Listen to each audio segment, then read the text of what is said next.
이번엔요. 아내를 앞에서는 아내를 뭘로 생각한 걸까 제가 말씀드렸는데 이번엔 친딸을 뭘로 생각한 걸까 이런 아빠 얘기입니다. 어떤 얘기입니까 이건? 네, 자신의 친딸에게 성범죄를 저질러서요. 징역살이를 했던 40대 아빠가 출소한 뒤에도 똑같이 범행을 저질렀습니다. 네. 더 기가 막힌 건요.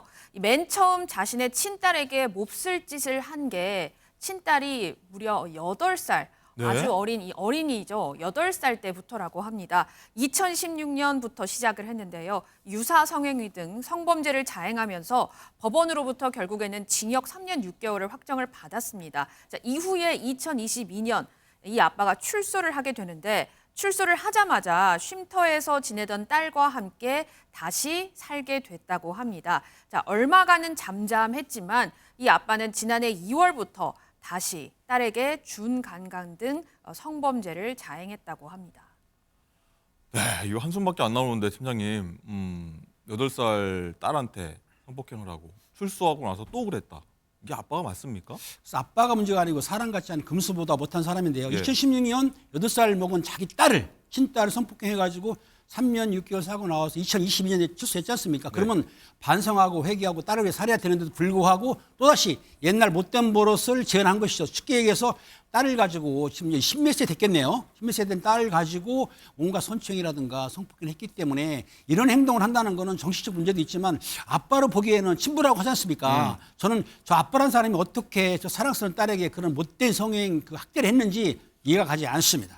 성폭행, 몰카, 협박 이건 사실 가족 뭐 남한테도 안 하는 거잖아요, 사실. 남한테 해도 처벌을 받고 가족한테 하면 더 처벌받는데 사실은 지난해 2월부터 딸을 이제 준강간 성추행 같은 걸 성폭행을 했던 상황인데요. 예.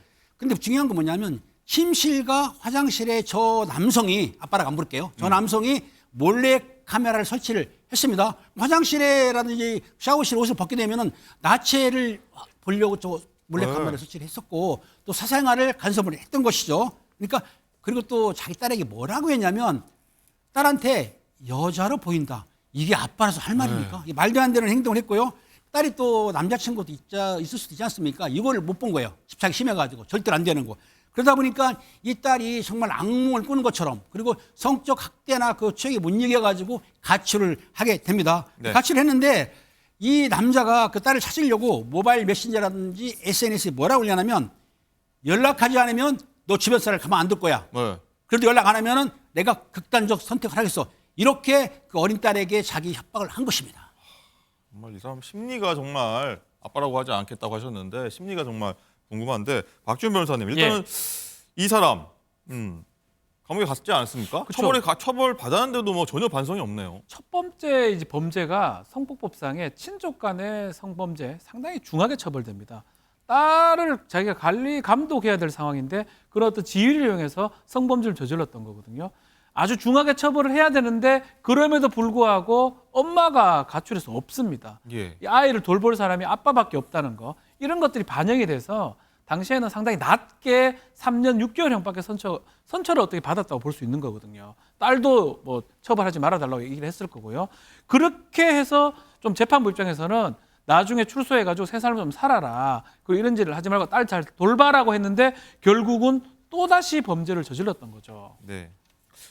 변호사님 그래서요 최근에 이제 한국형 제시카법이라고 하지 않습니까? 네. 이런 성범죄자들 출소하고 나서도 또 어떤 일정 지역에 뭐 고립이라고 해야 될까요? 네. 머물게 한다는 그런 거 필요한 거 아니겠습니까? 그래서 더 얘기가 그렇죠. 이 사실은 사실 이 아버지 재판부도 뭐 그런 것들을 좀 간과했던 것 같아요. 결국 돌아가서 또 딸을 만날 건데 그 어떤 성향 자체가 변하기가 쉽지가 않은데 다시 가서 또 다시 범죄를 저질렀던 거거든요. 왜곡된 어떤 성적 욕망이 결국은 재판을 받고 형을 살았다 하더라도 바뀌지 않았는데 네. 그렇기 때문에 뭐 제시카법이 좀 다르긴 다릅니다. 네. 뭐 어떤 성범죄자들을 어떤 한 곳에 모여 사는 뭐 그런 것들을 제시카법이라 하긴 하는데 네. 뭐 그런 측면에서도 이런 어떤 검토가 지금 되는 것 같습니다. 네. 어쨌든 이거 보면은 이 남성이 징역 15년형을 이번엔 또 선고를 받았는데 뭐 처음에 비해서는 좀 무거워지긴 했지만 그럼에도 좀 많은 분들은 그냥 너무 낮은 거 아니냐 이런 공분을 좀 사고 있어요. 그렇죠. 왜냐하면 이 3년 6개월 뛸 때부터 잘못한 겁니다. 결국은 다시 출소를 해가지고 똑같은 범행을 반복을 했을 때 재판부가 제대로 못 봤는데 이번에도 또 이렇게 15년이면 또 15년 살고 나서 또 할 가능성 있을까요, 없을까요? 저는 있을 수도 있다고 보는 거거든요. 이 성폭법상의 이 친족 간의 강간, 강제추행 상당히 큰 중한 범죄인데 글쎄요, 이거 15년 해가지고 다시 또 나왔을 때 재범의 가능성 전혀 없다고 단정할 수 있을지 그 부분은 참 의문스럽습니다. 네. 팀장님, 이 딸을 보면 얼마나 괴롭겠습니까? 사실 이 전 지구상에서 이런 일을 겪은 사람이 몇 명이나 되겠어요. 얼마나 괴로울까요? 일단은 이제 그 슬프기도 하고 분노가 있고 또 그리고 이게 평생 트라우마로 남을 수가 있기 때문에 강력한 처벌이 필요한데 지금 만약에 선고가 15년이지만 확정 판결은 아닙니다. 만약에 확정 판결이 15년 났다 하더라도 변호사님 잘 아시겠지만은 형량의 3분의 1을 채우게 되면 가석방도 가능하죠. 그렇죠. 예. 그럼 3분의 1 채우면 가석방도 가능한데 나와서 재범을 할 수도 있는 얘기가 맞아요.